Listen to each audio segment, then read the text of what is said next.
How's it going, everybody? I'm back with another video for you today, and I want to talk about pet peeves in this video. The things that really set you off in video games, irk you, set you off. Mine are going to be on a scale. I have 5 of these suckers. I've assembled them. I've taken the time to put them in order from least offensive to most offensive.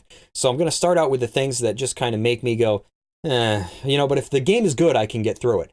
And then I'm going to end on the things that outright prevent me from finishing and or playing even games. Yes, that's right. Number 1's going to be severe. I'm not going to be taking any cheap shots with this list. It goes without saying that very few of us like games that freeze, that crash. Dropped frames has never really been something that bothers me, so that won't really apply either way. But I mean, I'm not going to be like, oh, I hate games that freeze, because that's not really going to surprise anybody. All my pet peeves are from games that work. One example will accompany each grievance. That's 2. 1, so I can better elaborate on what I mean. It could be one game, could be one series. And for those of you who are worried about spoilers, I'm not going to be showing story. I'm not going to be talking about story in any of the games that I mention. So you don't have to worry about that. All right, let's get right into it. So number 5, we're starting out slow. We're starting out small here. Number 5 is proficiency-based leveling systems, and I chose the Elder Scrolls games. The severity here is low, so what might that mean? Well, if I like the game, if I feel like the game is good enough, it can keep me engaged, and I can ignore the proficiency-based leveling thing. However, I will probably never play the game again once I've beaten it, and that has been true for Skyrim, that has been true for Oblivion, and I've not played Morrowind in a very long time. Now, these systems bother me. I know what they're going for, which is a practice makes perfect kind of system, but I don't like it because you end up scribbling your way to success. You make nothing but salads, and then all of a sudden you're a gourmet chef. You end up boosting, you end up gaming the system, doing nonsensical things just to level up your skills. It's never been for me. Like, I just picture someone brewing coffee and dumping it, and then brewing more and dumping it, and then all of a sudden you're like some expert barista somewhere. Now, I grew up on EXP-based systems. That's right, kids. Back in my day, it was EXP. Well, actually, it was Experience. And then I think it became EXP. And now it's XP. And pretty soon it'll be X or P. How are they going to decide? It'll probably be X because P has already been done. Now, I understand that EXP is kind of equally nonsensical because it's just across the board leveling. You kill something with a magic spell, you level up and your strength goes up. And you're like, wait a minute, those two things aren't even related to each other. But not everything that's realistic works when you put it into a video game. Yes, physics are an awesome thing to have in video games. It's a real-world concept. You put it in a game. It's great to have, you know? Who doesn't like to see crap flying all over the place? But realistic leveling systems don't really work that well because you end up gaming the system. Number 4, collectibles. I never, in my wildest dreams, thought that this would make the list. I used to love collectathons. The example I chose is The Last of Us. You might be saying, wait a minute, that's not a collectathon. But I'll get into that. The severity here is low to high. Depends on the game. What that means is I might use a guide to find all these collectibles, but then if I play through the game again, so that's the difference between this and number 5, I might play these games again, but I will never bother with the collectibles again. Now, this is noise for the eyeballs. We all know what it's like to be somewhere, maybe in a crowded room or at a concert where you can't even hear the person next to you. You can't hear yourself think. You're like, where did I park? I don't remember. Can't hear my own brain. This is noise for the eyeballs. Didn't used to bother me. I used to be into collectathons big time. The Donkey Kong Country games. In fact, pretty much all of Rare's old games. Jet Force, Gemini. I'm drawing a blank here. Banjo-Kazooie. Now, it's annoying to me because a lot of clutter is getting so refined and so detailed. 4K, 8K, 16K, 90K, ultra, mega, super, ultra high definition. My eyes get tired now, and I don't like flossing the environments with my eyeballs because it just takes me out of the game. I feel like it draws my focus away from playing the game because I'm always worried that I'm going to miss something. And The Last of Us was an example because they're really kind of douchey with how they hide some of those collectible items. And I solve those problems now by just looking them up. I don't really have the patience for that anymore. But this still makes this list because collectibles went from something that was like fun to find for me to now it's just tedious. Number 3. Speaking of tedious, number 3 is Tedium itself. The example I chose was Dark Souls, not the whole series, the first game. The severity here is high. Tedium can affect my completion of a game. It might even affect my ownership. Now, Dark Souls was not a game that I parted with, but I will probably never complete it. I beat the game, but I didn't complete it. And I will probably never play Dark Souls again. Dark Souls Remastered? Maybe. I don't have it. Now, I used to complete games every which way. Slow the first time to find as much stuff as I could. Fast the second time. Hard mode, maybe even on the first time. Expert mode, extreme mode. I used to do it all. And Tedium never really bothered me because I had all the time in the world. Well, now I don't. I never used to use guides. I kind of mentioned that in the last one. Now, sometimes I look ahead if I feel like the game isn't really challenging. I'm just kind of stuck because of something that's not really apparent to me. This only recently became a pet peeve of mine.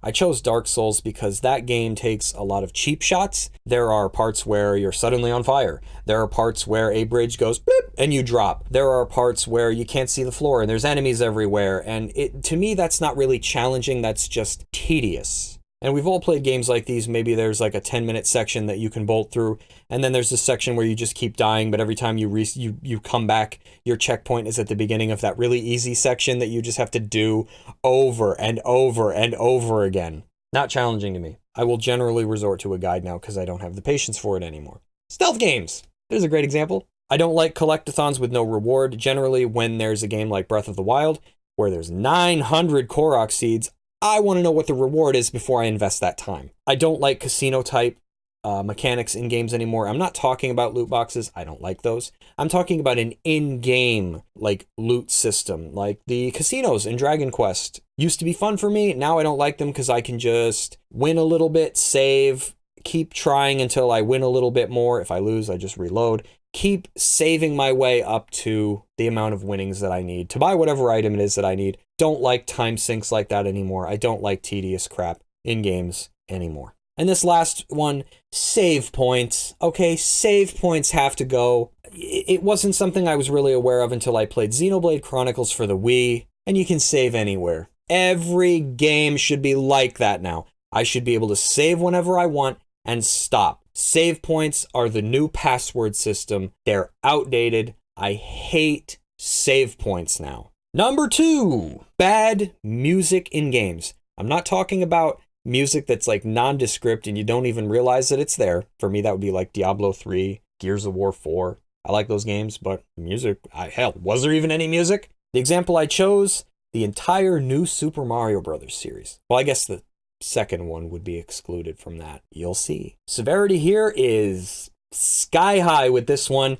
Music is very important to me in games. It's the atmosphere, it's the mood, it conveys emotions, feelings, there's tension. Music is like the heart and soul of a game to me. I don't know, it's the air you breathe.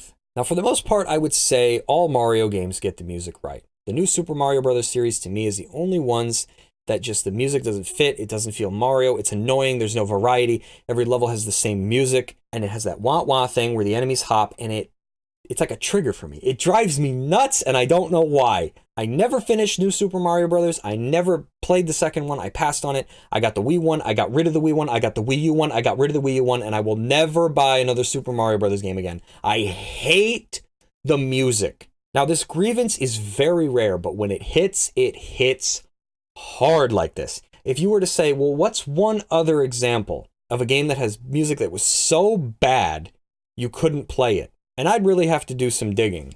Hoshigami? Okay, so we're up to number 1.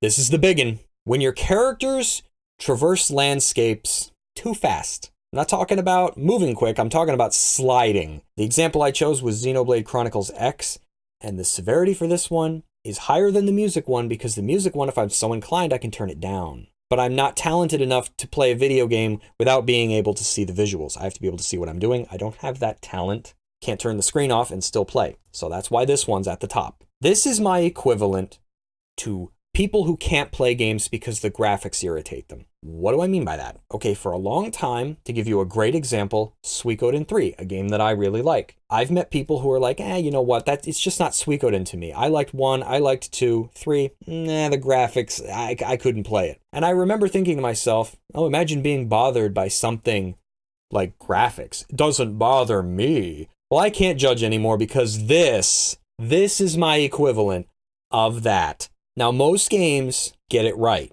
Okay, I would say whether you're talking about the old Mario Brothers games, the old Zelda games, old Metroid, old Tomb Raider, GoldenEye, like I would say you don't move too fast in a lot of games. But then there are games that come out where you, for every step or two that you take, you've gone 3 or 4 steps. You're literally sliding. And I think it bothers me because I like to feel as though my character has weight, as though they're actually in the world that they inhabit. Now, I used to have this car game when I was a kid. It was just like the hood of a car with a screen in where the dash was, and you turned it on, and the road scrolled automatically, and you could steer like left and right with this little steering wheel. And you know what the car was? It wasn't even part of the game. The car was a sticker slapped on the screen. And of course, I was a kid, I peeled the sticker off, and then there was no car. So it was like the two things, they weren't even interacting with each other. And I feel like that's my problem. I don't like to feel as though I'm this weightless avatar and the world is just turning beneath me, and I'm not even actually moving. It irritates me. And I feel like this is also an issue of the world not being built to scale,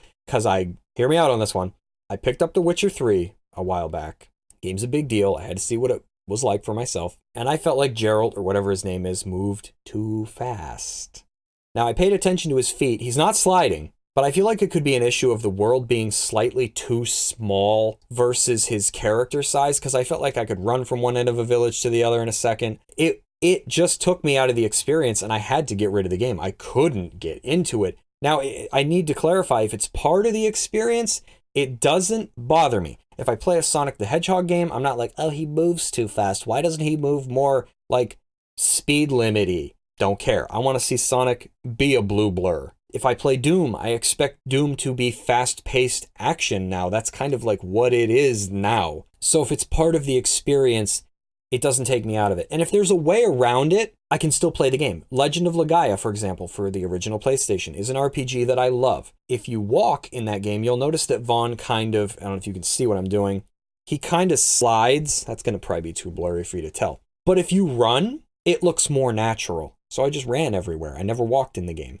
If there's a way around it, I'll still play the game. But generally, there isn't. Okay, everybody, that's my top 5, my 5 pet peeves in games that really just get my blood boiling. As you see, some of them just outright prevent me from playing the games. Make sure to leave a comment down below. I really want to know what some of your pet peeves are, whether you think they're a big deal or not. You know, leave a like, dislike on this video appropriately if you think my pet peeves are stupid. Don't forget to subscribe so you don't miss out on other videos. Share this with any of your friends that you think might get something out of it. And last but not least, and most important, thanks for taking the time to be with me today and listen, and I'll see you in the next video.